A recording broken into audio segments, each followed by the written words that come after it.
오늘 여호수아 4장의 말씀을 가지고 은혜의 기념비를 세우십시오. 은혜의 기념비를 세우십시오라는 제목을 가지고 함께 말씀을 나누기 원합니다. 요즘에 참 기억의 위기 가운데 살고 있습니다. 정말 어떻게 보면 제가 예전에는 지인들의 그 핸드폰 번호를 거의 수십 개를 그냥 외웠거든요. 근데 지금은 제 세컨폰 번호도 몇 번이었더라. 그럴 정도로 잘 모르는 거예요. 스마트폰 알람이 없으면 하루 일정을 놓치기가 십상이고, PC 앞에 붙여져 있는 포스트잇 이것을 확인하지 않으면 중요한 계획들, 일정들을 놓칠 때가 참 많이 있습니다. 디지털 기술이 넘쳐나고, 기술의 진보를 넘어서서 AI가 지식을 생산하고, 유통하고, 또 활용하고, 또다시 또 그 지식이 또 다른 지식을 또 생산해내는 AI 그 정보 지식 시대 가운데 살고 있는데, 정작 우리가 은혜와 감사에 대한 기억은 빠르게 잊혀져가는 시대를 살고 있지 않은가라는 생각합니다. 이것이 우리가 직면하는 영적 망각이죠. 하나님께서 우리 가운데 베푸신 놀라운 기적과 섬세한 인도하심이 있었는데, 그런 것들을 너무나도 쉽게 잊어버리고 살고 있죠. 여러분 삶 가운데 응답받았던 기도의 감격이 있잖아요. 병상에서 치유받았던 경험도 있습니다. 절망 속에 붙들었던 말씀 한 구절의 위로가 있습니다. 또 그 모든 생생한 경험들이 마치 오래된 사진처럼 빛발해버리고 먼지에 쌓여가는 어떤 그런 사진처럼 옛날이요. 정말 그 말 그대로 그렇게 그냥 오래된 추억처럼 잊혀져가는 경우가 참 많이 얼마나 있는가요?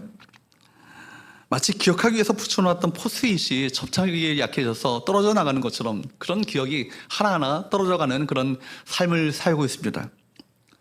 성경은 우리에게 말합니다. 기억하라는 거예요. 은혜를 기억하라. 은혜를 잊어버리지 말라. 은혜를 잊어버리는 폐역한 백성 되지 말라는 겁니다. 은혜를 기억하고 은혜를 붙들며 은혜를 소망하고 은혜를 기대하며 살 것을 우리 모두에게 끊임없이 말씀하고 있습니다. 은혜를 기억하라는 것은요, 우리 신앙의 중요한 화두이고 중요한 테마입니다. 은혜를 기억하지 않으면 안 된다는 얘기죠.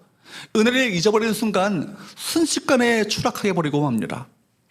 여러분, 타락한 이스라엘 백성들은요, 여러분 그들이 하루아침에 그런 타락한 백성이 된 것이 아니라 그들이 은혜를 하나하나 잊어버리는 가운데 점점 전락해버리는 거예요. 여러분, 성경에는 그렇기 때문에 하나님의 은혜를 잊어버리지 않도록 기념하도록 기념비를 세울 것을 우리에게 말씀하시는 내용들이 많이 나오죠.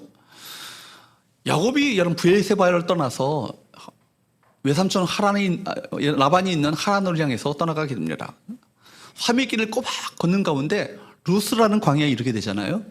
거기서 나 혼자 이 광야에 홀로 남았건을 했는데, 거기에 하나님이 보여주셨던 환상이 뭐죠? 사닥다리가 땅에서 하늘에까지 이르게 됩니다. 성경 원문을 보면 계단이 있죠, 계단.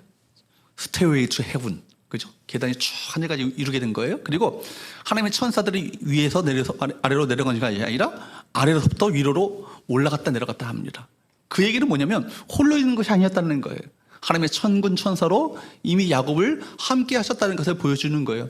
요한복음 말씀에 보면 이 계단은 누구를 가르쳐 할 말씀이냐면 인자를 가르쳐서 하신 말씀이라 예수님이라고 말씀합니다. 하나님과 우리 사이를 예수님께서 연결 통로가 되셔서 우리를 연결시켜 주고 있다는 얘기예요. 그래서 아침에 일찍 일어나서 야곱은 어떻게 합니까? 베개로 삼았던 그 돌을 가져다가 기념비를 세웁니다. 거기다가 기름을 붓고 하나님께 제단을 삼아 하나님께 예배를 드리죠. 그리고 그곳 이름을요, 루스 광이라고 더 이상 부르지 않고 벳엘, 하나님의 집이라는 뜻입니다. 벳이라는 얘기는 집이라는 뜻이고 엘은 하나님이죠. 하나님의 집이라고 이름을 붙이고, 신앙의 위기를 맞이할 때마다 우리가 벳엘로 올라가자, 그렇게 얘기합니다. 그 은혜의 기념비를 세웠던 그곳으로 다시금 올라가서 은혜를 다시금 기억하고 은혜를 회복하고 은혜를 붙들고 살겠다라고 결단하는 그런 얘기가 나오고 있죠. 뿐만이 아니라 여러분, 이스라엘 백성들이 블레셋과의 전투에서 놀랍게 승리를 거두게 되죠. 이길 수 없었던 전투인데 하나님께서 놀라운 승리를 거두게 하십니다. 그래서 사무엘은 뭐라고 하냐면 여호와께서 이곳까지 우리를 도우셨다라고 하면서 에벤에셀이라고 이름을 짓습니다. 돌을 가져다가 도움의 돌, 에벤이라는 얘기는 돌이고 에제르라는 얘기는 우리를 도우신다는 얘기입니다. 도움의 돌이라고 이름을 지으며 돌을 세우다가 기념비를 삼죠. 에벤에셀, 이곳까지 하나님께서 우리를 도우셨다라는 거예요. 여러분, 이렇게 돌을 세운 것은요, 자신들의 승리를 기념하기 위한 승전비가 아니에요. 뭡니까? 바로 그 자체가, 돌 자체가 또 목적도 아닙니다. 하나님의 승리는, 이 승리는 이스라엘 백성들의 승리가 아닌 누구의 승리? 하나님의 승리. 누구의 도우심? 하나님의 도우심. 우리 실력이 아니라 누구의 실력으로? 하나님의 실력과 능력으로 이 싸움에서 승리케 되었음을 고백하는, 바로 고백 아니겠어요? 사랑하는 여러분, 오늘 본문에서도 하나님께서는 요단강을 건넜던 이스라엘 백성들에게 뭘 명하십니까? 기념의 돌을 세우도록 명하시죠. 하나님의 은혜를 잊지 말라는 거예요. 은혜를 계승하라는 거예요. 우리 모두에게 말씀하시는 하나님의 음성으로 들으시며 여러분 은혜를 붙들고 살아가시는 저와 여러분 되시기를 주보로 축복합니다. 먼저 첫 번째 나눌 말씀은 따라할까요? 하나님의 은혜를 기억하라. 하나님의 은혜를 기억하고 살아가는 것이 참 중요해요. 모든 것이 여러분 당연하게 여겨지는 삶 가운데 살고 있어도 당연한 것이 하나도 없죠. 다 전적인 하나님의 은혜죠. 하나님의 은혜와 도우심으로 이 순간까지, 이 자리까지 이르게 된 것 아니겠습니까? 그러므로 여러분, 은혜를 은혜로 알아보는 것이 중요해요. 은혜를 은혜 앞에 은혜로 고백하는 것이 중요한 거예요. 은혜 앞에, 은혜가 바로 이것이 저절로 되는 것이 아니라 특별한 하나님의 사랑과 긍휼하심으로 말미암아 우리에게 은혜를 베푸셨다는 것을 고백하며 이것을 감사하는 것이 중요하죠. 이스라엘 백성들이요, 광야 생활 가운데 이제 40년간의 광야 생활을 마치고 이제 약속의 땅 가나안 땅에 들어가게 됐잖아요. 가나안 땅 입구 가운데 무엇이 있습니까? 요단강이 있는 거예요. 입구에 요단강이 딱 버티고 있는 거예요. 유속이 빨라요. 그렇기 때문에 누구도 그냥 건널 수 없는 강인 거예요. 그랬을 때 하나님께서 언약궤를 앞서 제사장들이 믿음의 발걸음을 떼게 하셨을 때 어떤 일이 벌어지냐면 빠른 유속으로 흘러오고 있었던 이 강물이요, 물벽이 되는 거예요.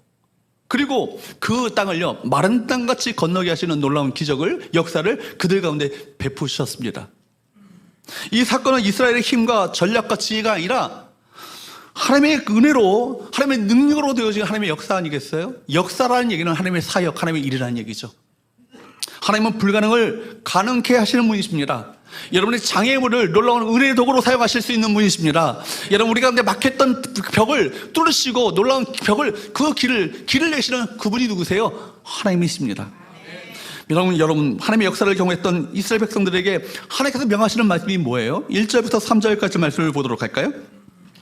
시작. 그 모든 백성이 요단을 건너가기를 마침에 여호와께서 여호수아에게 말씀하여 이르시되 백성의 각 지파에 한 사람씩 12사람을 택하고 그들에게 명령하여 이르기를 요단 가운데 제사장들의 발이 굳게 선 그곳에서 돌 12를 택하여 그것을 가져다가 오늘 밤 너희가 유숙할 그곳에 두르게 하라 하시니라. 아멘. 온 백성이 요단강 건너가기를 마쳤다고 말합니다. 그리고 나서 마쳤을 때 하나님의 백성들에게 여호수아를 통해서 하나님께서 말씀하시는 그 말씀이 뭐예요? 각 지파에서 한 사람씩을 택하여, 그러니까 각 지파에서 한 사람을 택하라는 얘기는 그 대표를 택하라는 얘기죠. 그리고 그들이 어디에서요? 제사장들이 발이 굳게 선 그곳에서, 그러니까 강바다가 아니겠어요? 여러분, 강이 있었을 때는요, 도저히 가져올 수 없는 돌 아닙니까? 근데 그 땅을 마른 땅같이 건너게 하심으로 말미암아 그 강바닥에 있었던 돌을 가져올 수 있었던 거예요. 그 돌을 가져다가 12개를 가져다가 어디에다가요? 너희가 유숙하는 곳에 두라고요. 너희가 캠프 치고 지금 잠자고 있는 그곳에 두라고 말씀하십니다. 이거 굉장히 중요하죠. 과거 이스라엘 백성들은 어땠습니까? 광야 가운데, 여러분, 광야라는 곳이 어디예요? 아무것도 없는 곳 아닙니까? 광야 가운데 만나와 메추라기를 먹이시고, 여러분, 정말 어떻게 보면 바다로 건널 수 없는 바다입니까? 바다를 마른 땅같이 건너게 하셨습니다. 양쪽에 물벽을 세우셔서 서해 바다에, 태안의 앞바다에 어떤 물이 찔끔찔끔 갈라지는 것이 아니라 성경 말씀에 보면 양쪽에 물벽이 되었다. 그리고 마른 땅같이 그것을 건너게 하셨다고 말씀합니다. 누가 하신 거예요? 하나님이 하신 것이죠. 뿐만 아니라 여러분, 반석에서 물이 나오는데요, 시편 말씀에 보면 이 물줄기가 어떻게 되냐면 커다란 강물이 되었다고 말합니다. 광야의 길을 만드시고 광야의 물줄기를 통해서 강물을 내시는 그분이 누구세요? 하나님이시잖아요. 그런데도 불구하고 이 놀라운 기적과 체험을 했음에도 불구하고 그들이 말하는 것은 뭐예요? 우리가 고기 까마 곁에서 과거에 먹었던 부추, 마늘 생각난다. 이게 뭐야 이게? 이 만나 메추라기 이게 뭐야? 이렇게 불평했던 거 아니에요? 여러분, 수없이 많은 하나님의 은혜를 우리 그들이 경험했음에도 불구하고 불평하며 과거에 학대받았던 그들의 경험을요 오히려 미화시키는 거예요. 그들이 정말 해피했을까요? 정말 행복했을까요? 그렇지 않잖아요. 출애굽기 여러분 2장 23절 말씀에 보면 애굽에서의 그들의 삶을 이렇게 그려주고 있습니다. 시작. 이스라엘 자손은 고된 노동으로 말미암아 탄식하며 부르짖으니 그 고된 노동으로 말미암아 부르짖는 소리가 하나님께 상달된지라. 애굽에서 받았던 핍박과 탄압이 얼마나 극심했던지 그들이 부르짖으며 애곡하고 탄식하는 소리가 하나님께 상달될 정도로 애곡하고 부르짖었다는 얘기예요. 얼마나 힘들었던지. 그렇게 고통스러웠던 그 가운데 홍해를 가르시고 건져내셨던 하나님의 은혜를요 새카맣게 잊어버리고, 여러분, 아무것도 없는 이 광야까지 우리를 이끌어냈다라고 하나님과 모세를 향해서 불평하고 원망하는 이스라엘 백성들의 완악함을 한번 보십시오. 은혜를 잊어버리는 인간의 망각 속도는요 빛과 같이 빨라요. 이내 빠른 거예요. 심지어 인간의 교만과 완악함은요 은혜를 입었어요. 은혜를 받았어요. 은혜를 받았음에도 불구하고 이 은혜 앞에서 뭐라고 하는 거예요? 내가 했다고. 내가 이만큼 됐으니까 이만큼 됐지, 이렇게 말하는 거예요. 심지어 더 나아가 자기 기념비, 자기 공로, 자기 자랑을 세우는 그런 모습들로 나아가고 있습니다. 이스라엘 백성들의 초대왕이 누구죠? 사울 왕이에요. 잘생겼어요. 키도 출중해요. 멋져요. 그런데 이렇게 사울 왕은요 자신이 이스라엘 왕으로 세움받기에 합당하지 않은 사람이라고, 그렇게 자기 작은 지파, 이 보잘것없는 지파에서 어떻게 이스라엘 왕이 될 수 있냐고 그렇게 자기를 낮췄던 사람이 누굽니까? 사울이에요. 왕으로 세울 때 도망가 버렸어요. 나는 왕이 될 자격이 없다고. 그렇게 겸손했던 사울이에요. 그런데 그 겸손했던 사울이요 하루아침에 교만을 하면서 추락해버리는 사건이 뭔지 아십니까? 보십시오. 사무엘상 15장 12절 말씀 보세요. 시작. 사무엘이 사울을 만나려고 아침에 일찍 일어났더니 어떤 사람이 사무엘에게 말하여 이르되 사울이 갈멜에 이르러 자기를 위하여 기념비를 세우고 발길을 돌려 길갈로 내려갔다 하는지라. 누구를 위하여? 누구를 위하여 되는데? 하나님을 위하여 되는데 자기를 위하여 기념비를 세웠다고요. 여러분, 사울은요 하나님의 명령을 받았어요. 아말렉을 쳐서 진멸하라. 그 실제로 진멸됐어요. 그거 누구의 도우심인 거예요? 하나님의 도우심이잖아요. 아말렉과 전쟁에서 하나님의 도우심으로 말미암아 승리했음에도 불구하고 사울은 전쟁에서 승리한 후에 누구를 위하여 기념비를 세웠다고요? 자기를 위하여 기념비를 세웠다. 전쟁은 하나님께서 승리케 하시는데 그 하나님께 영광을 돌리기보다 자기 자신을 기념하려고 한 것입니다. 이건 단순히 돌무더기를 싸우는 것 정도가 아닌 것이죠. 자신의 이름을 드러내고 싶은 교만의 시작이었던 거예요. 사울의 추락은요 여기서부터 추락되는 거예요. 여러분, 하나님보다 자기를 높이는 순간 영적 추락은 시작되어집니다. 그러므로 여러분, 은혜를 입었을 때 은혜임을 고백해야 되는 거예요. 하나님께 영광을 돌려야 되는 거예요. 자신에게 그 영광을 가로채고 자신에게 영광을 돌리는 순간, 여러분, 헤롯이 자기에게 영광을 돌리면서 충이 먹어 죽었다고 말씀하지 않습니까? 하나님은 이걸 교만을 가장 싫어하세요. 교만이야말로 뭐예요? 내가 하나님의 자리에 앉겠다는 얘기 아니겠습니까? 자기 영광, 자기 이름, 자기 자랑 헛된 거예요. 다 무너지고 말 것 아니겠습니까?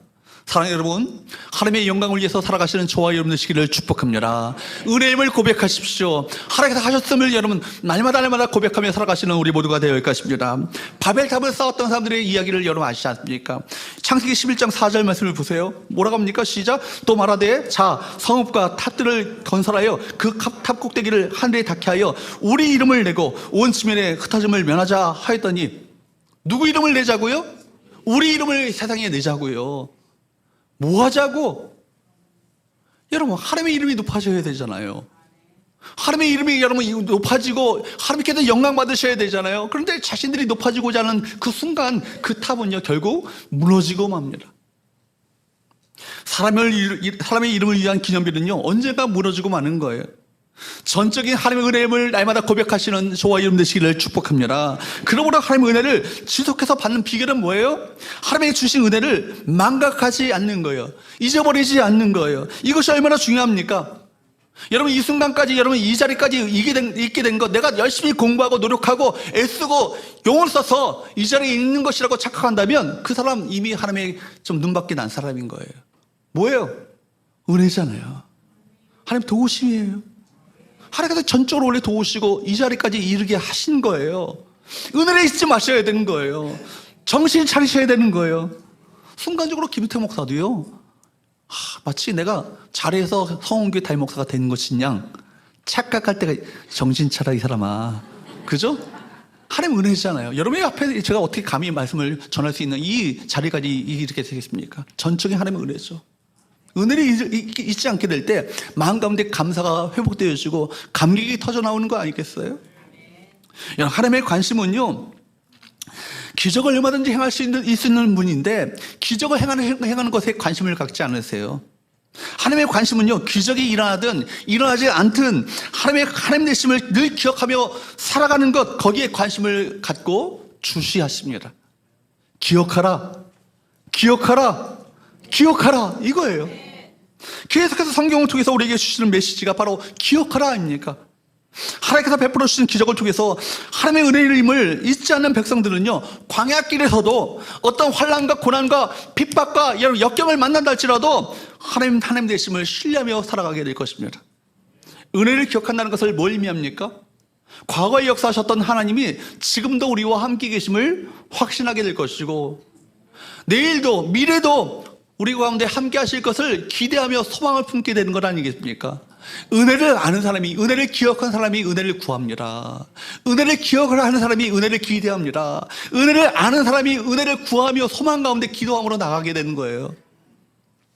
여러분, 그러므로 어제 하나님이 오늘 살아계시기 때문에 지금 내가 처한 상황과 상관없이 아무 기적이 일어나지 않는다 할지라도 하나님 되심을 신뢰하는 거예요. 여러분, 어제의 은혜를 기억하고 있기 때문에 지금 내가 이해할 수 없는 상황이 내 삶 가운데 벌어진다 할지라도, 별 일이 내 삶 가운데 일어난다 할지라도 이것 또한 하나님의 은혜임을 고백하게 되는 거예요. 이것을 모든 것을 합력하여 선을 이루실 하나님을 내가 신뢰하기 때문에. 어제의 은혜를 기억하는 사람은요, 오늘 어떤 일이 일어나도 낙심하지 않고 당당히 맞설 수 있습니다. 은혜를 기억한다는 것은요, 하나님 되심을 신뢰하는 거예요. 왜 불안하고 구려합니까? 어제 기적을 봤는데, 기적을 맛봤는데, 어제 홍해를 건넜는데, 왜 놀라운 역사를 체험했는데 돌아서면 왜 엉뚱한 소리를 자꾸 하는 거예요? 하나님의 은혜를 잊었기 때문이죠. 하나님의 은혜를 망각했기 때문에 내 삶 가운데 하나님께서 역사하지 않는다고 원망하고 불평하는 건 아니겠습니까? 하나님은요, 알라들의 요술램프의 진이 요정이 아니에요. 하나님은요, 우리가 기도한다고 그 기도대로 역사하시는 분이 아니십니다. 물론 기도 가운데 응답하시죠. 그러나 하나님은요, 하나님의 주권대로 역사하십니다. 여러분, 당장 나에게 어떤 기적이 일어나거나 문제가 해결되지 않아도 두려워하지 않는 것은요, 우리가 하나님의 그 신실하심을 믿기 때문입니다. 여러분, 그러므로 믿음의 기초는요, 기적보다 그 기적을 행하신 하나님과 하나님의 성품을 믿는 거예요. 기복신앙이 뭐예요? 여러분, 일어난 기적이 중요한 거예요. 내 삶 가운데 놀라운 기적이 일어나는 것이 중요한 거예요. 그러면 기적이 일어나지 않으면요, 이내 시험 듭니다. 왜 내 삶 가운데 하나님의 역사가 일어나지 않는가? 그러나 정말 복음에 선 바른 신앙은 뭐예요?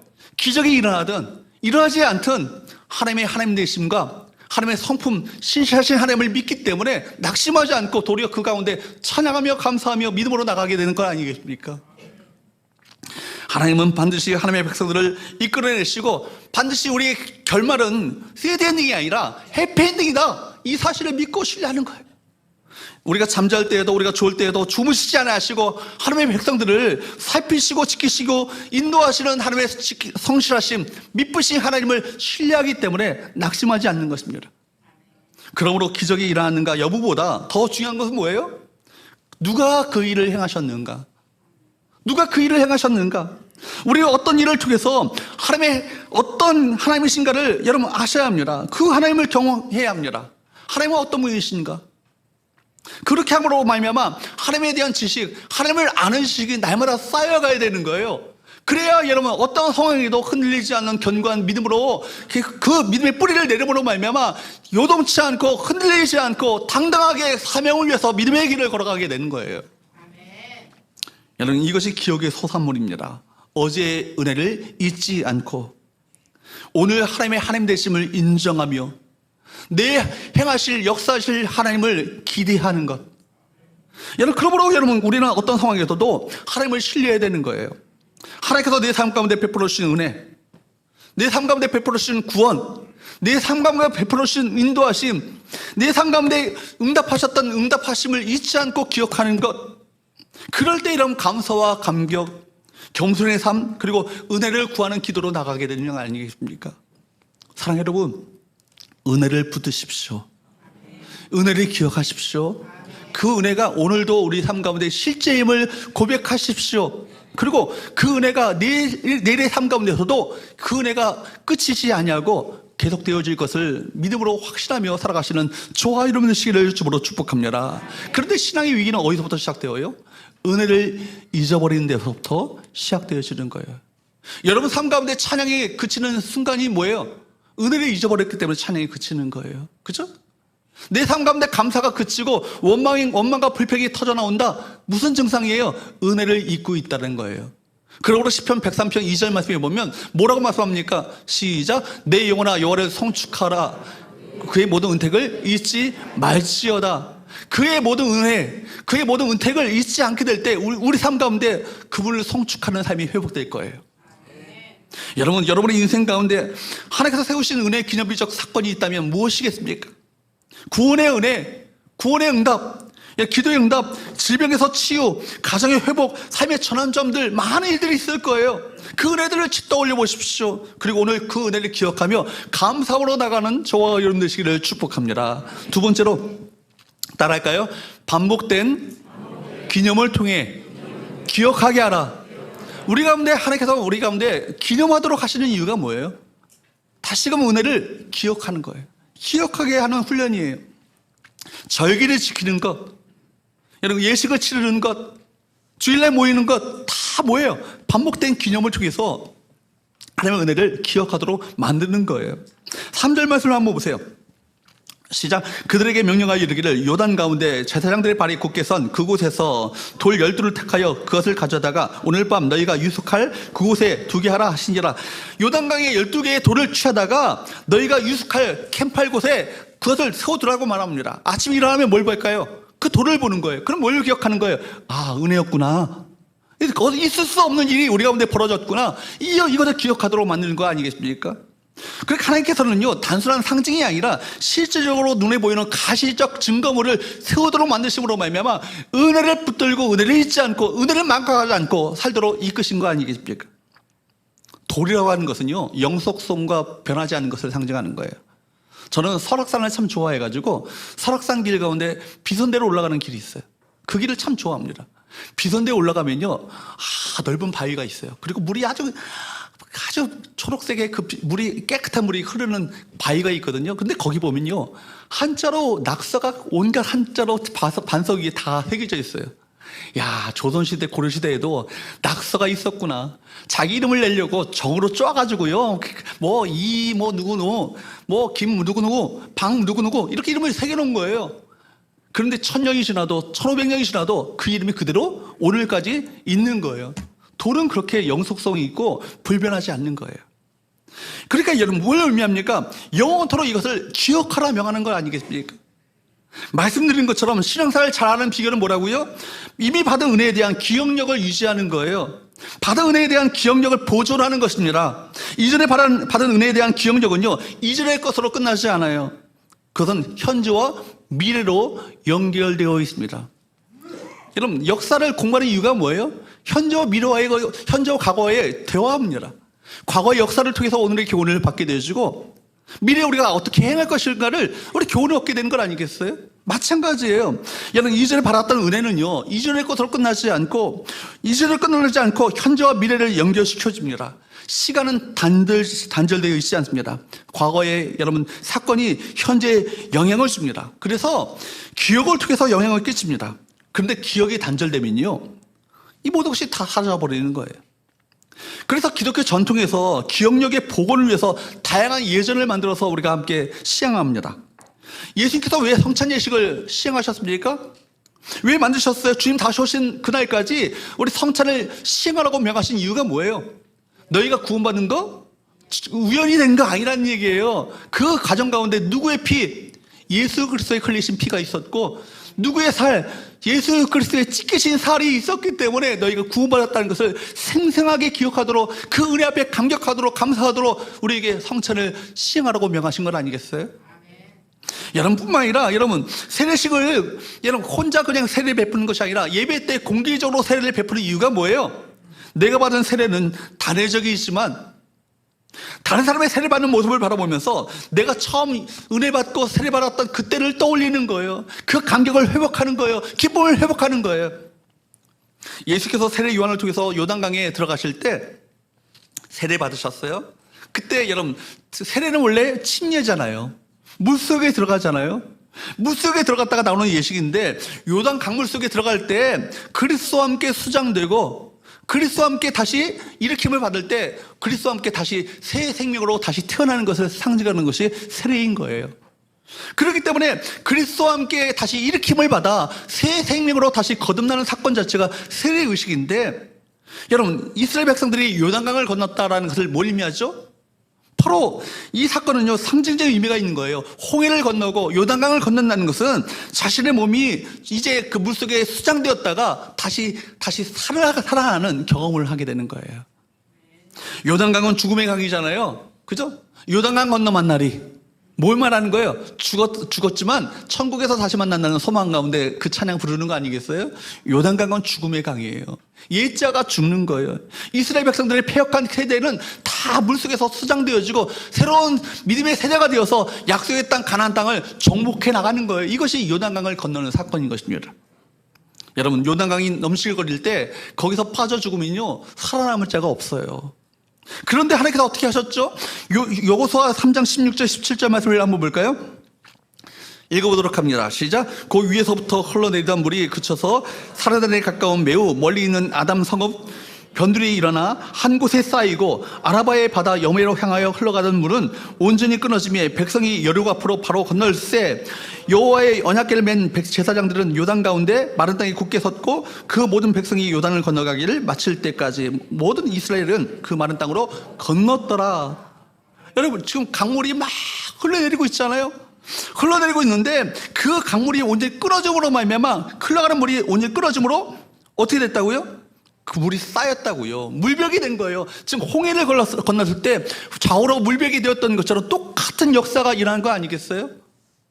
지금 요단을 건너는 백성은요 홍해를 건넜던 백성들과 다른 백성들이에요. 홍해를 건넜던 백성들은요 광야 가운데 다 죽었어요. 그러니까 홍해를 건넜던 사건을 경험한 적이 없는 거예요. 그런 하나님의 놀라운 역사를 체험한 적이 없는 거예요. 그런데 요단 강물을 건너게 하심으로 말미암아 그들이 건널 수 없었던 이 강을 건너므로 하나님의 놀라운 역사를 체험하는 믿음의 세대가 되도록 하기 위해서 그 강을 건너도록 하신 거 아니겠습니까? 여러분 여호수아 그래서 4장 20절 말씀에 보면 시작. 여호수아가 요단에서 가져온 그 12돌을 길갈에 세우고, 길갈의 뜻이 뭔지 아십니까? 다 이것이 굴러간다는 뜻을 갖고 있는 거예요. 굴러가 버렸다는 거예요.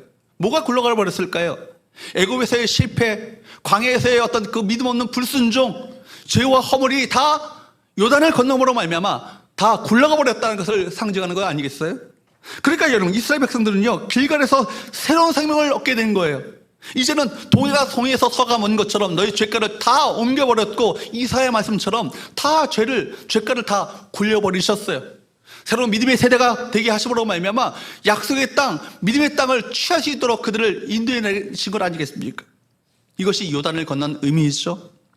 여러분 우리가 그리스도와 함께 죽고 그리스도와 함께 살아가는 경험이 요단강을 건너는 사건을 통해서 이스라엘 백성들에게 임하게 된 것입니다.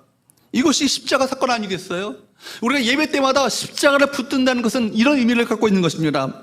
십자가를 붙든다는 것은 그 죽음을 상징하는 요단강을 건너는 기적을 경험하는 거예요. 과거의 역사를 기억하는 것을 통해서 천지의 삶을요 생생하게 살아낼 수 있어야 하는 것입니다.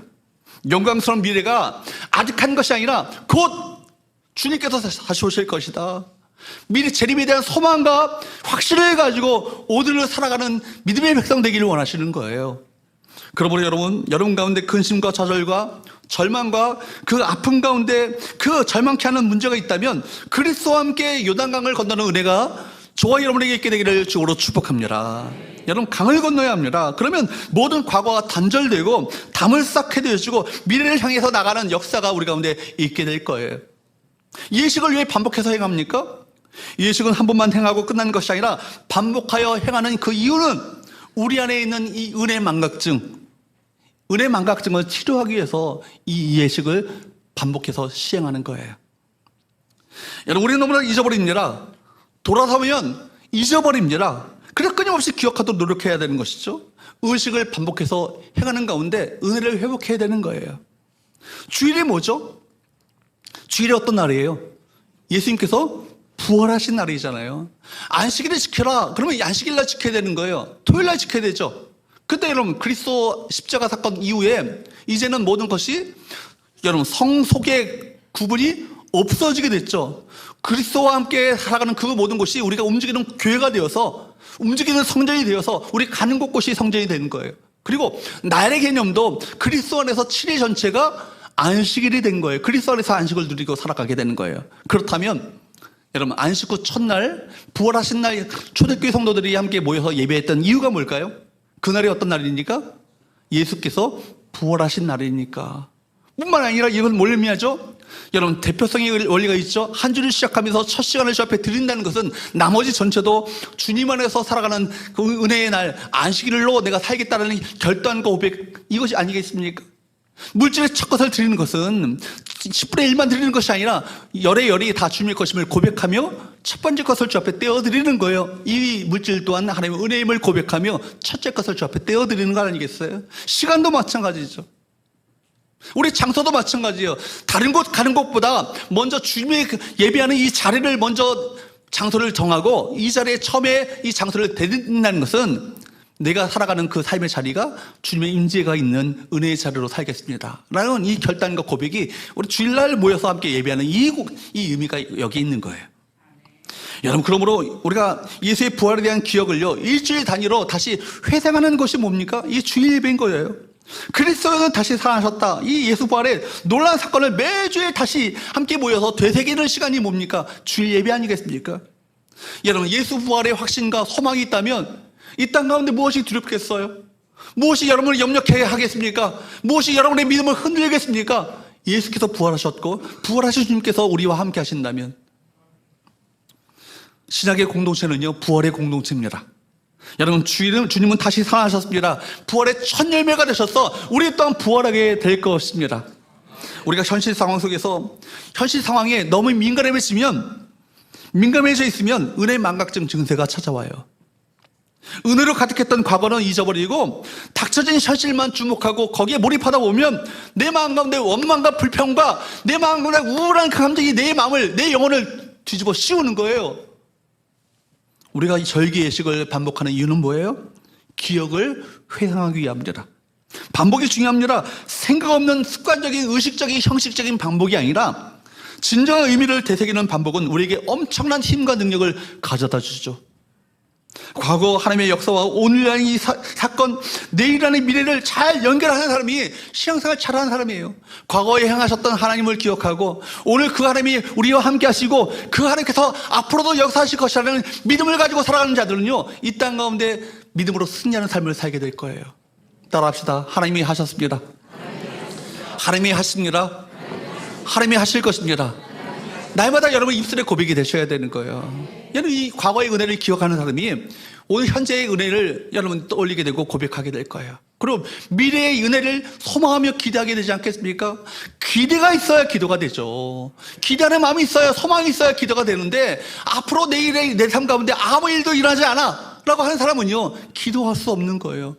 하나님이 역사하실 것이다, 과거에 역사하셨던 것처럼 하나님이 역사하실 것이다 믿고 고백하는 가운데 기도의 자리로 나갈 수 있는 건 아니겠습니까? 우리 예배 자리 가운데, 우리 찬양 드리는 가운데, 기도하는 가운데, 말씀을 듣는 가운데 영적 기억력이 회복되어지는, 복원되어지는 역사가 저와 여러분 가운데 일어날 수 있기를 주로 축복합니다. 여러분, 그러므로 그 시간에 주는 은혜는 뭘까요? 이스라엘 백성들의 하나님, 그 한 민족의 하나님이 아니라, 그 성경 속의 하나님은 과거의 하나님이 아니라, 역사 속의 하나님이 아니라 오늘 현재 하나님으로 기억하고 미래의 역사실 하나님으로 기대하며 소망하며 살아가는 것, 이것이 믿음의 사람들의 삶이 되어야 할 것입니다. 마지막 세 번째, 따라할까요? 은혜를 계승하라. 은혜를 계승하라. 여러분, 우리가 받은 은혜를 누리는 것만으로 끝나는 것은 안 됩니다. 이 은혜를 계승하고 전수하는 것, 우리의 중차대한 그 어떤 것과도 바꿀 수 없는 사명인 것입니다. 그래서 6절 7절 말씀을 보도록 할까요? 시작. 이것이 너희 중에 표징이 되리라. 후일에 너희 자손들이 물어 이르되 이 돌들은 무슨 뜻이냐 하거든 그들에게 이르기를 요단물이 여호와의 언약궤 앞에서 끊어졌나니 곧 언약궤가 요단을 건널 때 요단물이 끊어졌으므로 이 돌들이 이스라엘 자손에게 영원히 기념이 되리라 하니라. 하나님께서 이스라엘 백성들에게 길갈에서 12돌을 세우도록 하신 이유가 있어요. 뭐예요? 자손들로 하여금 하나님의 행하신 역사를 똑똑히 잊지 말고 까먹지 말고 기억하도록 하기 위해서 이 일을 행하신 거예요. 잘 보십시오. 요단물이 무엇 앞에서 끊어지는 역사가 일어났어요? 여호와의 언약궤 앞에서 끊어졌어요. 여호와의 언약궤가 상징하는 것이 뭐죠? 하나님의 임재죠. 하나님의 임재 가운데 하나님의 역사가 일어나는 것을 똑똑히 기억하도록 만드신 거예요. 그러므로 여러분들이 이 생각 가운데 하나님의 임재를 가장 소중하게 여기셔야 되는 거예요. 하나님의 얼굴을 구하러 주 앞에 나온다고 할 때 얼굴은 뭘 말하죠? 하나님의 임재를 상징하는 거예요. 하나님의 얼굴을 구하는 거예요. 하나님의 손을 구하는 것이 아니라 하나님의 손이라는 것은 하나님의 능력과 기적과 역사하심을 말하는 것인데 하나님의 그 기적을 우리 바라보기보다 하나님의 얼굴을 먼저 구하는 거예요. 이것이 중요한 것이죠. 하나님의 임재를 구하는 거예요. 여기 잘 보십시오. 요단강 물이요 하나님의 언약궤 앞에서 끊어졌다는 것은 하나님의 임재 앞에서 하나님의 놀라운 역사가 나타났다는 이 사실을요 자손들에게, 자녀들에게 끊임없이 이것을 전수하고 전하도록 하기 위해서 이 일을 가르쳐주고 계신 거예요. 하나님께서는 한 세대만 복을 주시기 원하시지 않으시고 전 세대가 다 복받기를 원하세요.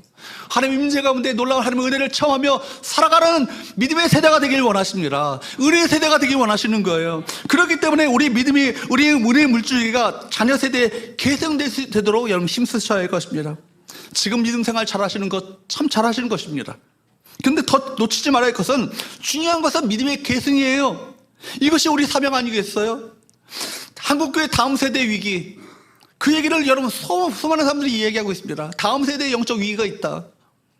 여기 그것은 다른 것이 있는 것이 아니라 신앙 계승에 실패해 있는 거예요. 우리의 신앙을 계승하는 데 실패했기 때문에 다음 세대 영적 위기가 찾아온 것 아니겠습니까? 한국교회, 오늘날 한국교회 80년대생, 90년대생이요 학부모가 됐어요. 여러분, 그 세대는 특징은 뭐냐면 부흥을 맛보았던 부모들의 신앙을요, 그 신앙의 역동성, 열정을 잃어버리고 형식적인 신앙생활에 빠져 있고, 그렇기 때문에 그들의 자녀들에게 물려줄 신앙의 어떤 유산이 없는 거예요. 그 결과 그들의 자녀들, 어린아이들, 청소년들 미전도 종족이 됐잖아요. 심지어 3%, 5% 얘기합니다. 그래서 선교의 대상이 된 거죠, 아예. 그 이유에 대해서 많은 목사님들이 얘기하는 것이 뭐냐면, 그 세대는 부모들이 예배드리고 기도드리는 동안에 마당에서 뛰어놀던 세대라는 거예요. 무슨 얘기인지 아시겠어요? 자녀들 데리고 나와서 함께 기도 자리에 나오고 예배 자리에 나오고 은혜 받는 자리에 함께 나오도록 해야 되는데 교회 안에서 놀면 된다. 그러니까 이 자녀들이요, 이 세대가요, 하나님을 만난 적도 없고 교회 생활은 너무 익숙해, 교회 문화는 너무 익숙해. 그렇지만 하나님을 만난 적도 없고 생생한 은혜 체험도 없고 기도로 고난을 돌파했던 경험도 없는 거예요. 이 얘기를 여러분 지난 우리 주일날 오후에 황인성 목사님 오셔서 이 말씀을 함께 나눴잖아요. 부모들은 자신들의 그 신앙에 대해서 절실할지 모르겠지만 자녀들의 신앙에 대해서 무관심하고 은혜의 계승에 대해서 절박한 마음을 가지고 힘쓰지 않았던 것입니다. 언젠가 돌아오겠지, 천만에요. 얼마나 그렇게 떠나간 사람들이 얼마나 많이 있습니까? 마음 놓지 마십시오. 우리 처절한 기도, 절실한 노력이 필요한 거예요. 여러분의 은혜를, 여러분 받은 은혜를요, 자녀들에게 전수하고 전달하는 이 노력을 게을리하지 말아야 합니다. 사랑하는 여러분, 여러분들의 자녀들이 함께 은혜를 받아야 돼요. 함께 기도의 자리로 데리고 나오십시오. 정말 고난을, 어려움을, 인생의 문제를 이렇게 기도로 돌파하고 부르짖어 기도함으로 말미암아 이것을 극복한다는 것을 자녀들에게 생생하게 보도록 만드셔야 되는 거예요. 제가 말씀드리잖아요. 제가 어릴 때 초등학교 6학년 때 은혜를 받았어요. 어디서 은혜 받았냐면 부모님들이 가셨던 사명자 집회라고 있어요. 부흥회가 있어요. 목사님들, 사모님들, 전도사님들이 주로 오시는 곳이에요. 평신도들도 오지만 거기 따라간 거예요. 부흥회에 참석해가지고 거기서 성령의 불을 받았네. 방언을 터졌네. 그래서 제가 다음 달에 축농증 수술을 앞두고 있었는데 축농증이 확 난 거예요. 그리고 나서 방언을 받고 나서 너무나 은혜가 충만하다 보니까 집에 돌아와서 제 동생 2살 차이지만 학년은 제가 의식이 일어가기 때문에 3학년짜리 동생을 붙잡고 너 이렇게 살면 안 된다고. 회개하라고. 너 죄진 거 있으면 다 고백하라고 하니까 얘가 막 제가 은혜 받고 축농증이 났고 방언이 터진 것을 들었잖아요. 그러니까 하나님 살아계신 것을 얘가 경험하면서 두려운 마음을 품게 되는 거예요. 그러니까 엄마 집에 가면서 돈 꺼내다가 만화방 갔다는 얘기들 막 이제 털어가면서 눈물로 탄식하면서 그렇게 막 회개를 합니다. 제가 붙잡고 기도하는데 방언이 받았어요. 성령의 은혜가 임한 거예요. 초등학교 6학년짜리가 3학년짜리 붙잡고 기도하는데 방언의 은혜가 임한 거예요. 여러분, 제가 이 은혜 체험은요, 대학 시절에 제가 방황했던 때에도 이 은혜의 체험을 기억하고 은혜에 대한 기억으로 다시 주 앞에 돌아올 수 있었어요. 여러분 자녀들이요, 하나님의 말씀을 알아듣지 못하지 않아요. 아이들도 다 은혜를 받을 수 있고요, 그 말씀을 받을 수 있는 마음의 밭이 있어요. 기도의 자리로 내려가십시오. 우리 다음 세대를 위해서 기도하시기 바랍니다. 우리 부모님들이 인생의 위기와 문제를 저렇게 하나님을 의지함으로 하는 기도로 말미암아 극복해 가는구나 하는 것을 똑똑히 보여주시기 바랍니다. 부모가 경험한 하나님을 자녀에게 동일하게 경험할 수 있도록 해야 되는 거예요. 자신에게 경험한 하나님을 여러분 이야기할 수 있도록 해야 할 것입니다. 그러면 그렇지 않으면요, 신앙생활이 문화로 바뀌어요. 문화로 전락해버립니다. 유럽이 그렇잖아요. 생생한 신앙생활이 아니라 기독교 문화로 전락하는 순간 이미 기독교의 그 역사는요, 놀라운 능력은요, 그 유럽 문화에 사라지고 만 거 아니겠습니까? 사랑하는 여러분, 말씀을 맺겠습니다. 시간이 갔지만 하나님 살아계십니다. 요단강을 마르게 하셔서 이스라엘 백성들을 건너게 하셨던 하나님 지금도 역사하십니다. 이 땅에서 여러분들이 어떤 삶의 목표를 가지고 살아가셔요? 편안하게 살다가 천국 가는 것, 여러분이 이것이 인생의 목표가 돼서는 안 될 것입니다. 삶의 여러분 좌표가, 삶의 기념비가 누구를 향해 있는가? 이걸 똑똑히 확인해 보셔야 되는 거예요. 나를 향해 있는가? 아니면 하나님을 향해서 내가 은혜의 기념비를 세워나가고 있는가? 다음 세대의 이 은혜를 아름답게 개성하며 전하는 저와 여러분 되셔서 우리 성인교회 말뿐이 정말 거룩한 은혜가 아니고 이 거룩한 은혜를 자녀 세대들에게, 자녀 손들에게, 다음 세대에게 아름답게 전수하고 계승함으로 말미암아 다음 세대의 놀라운 영적 부흥이라는 놀라운 교회가 될 수 있기를 주보로 축복합니다.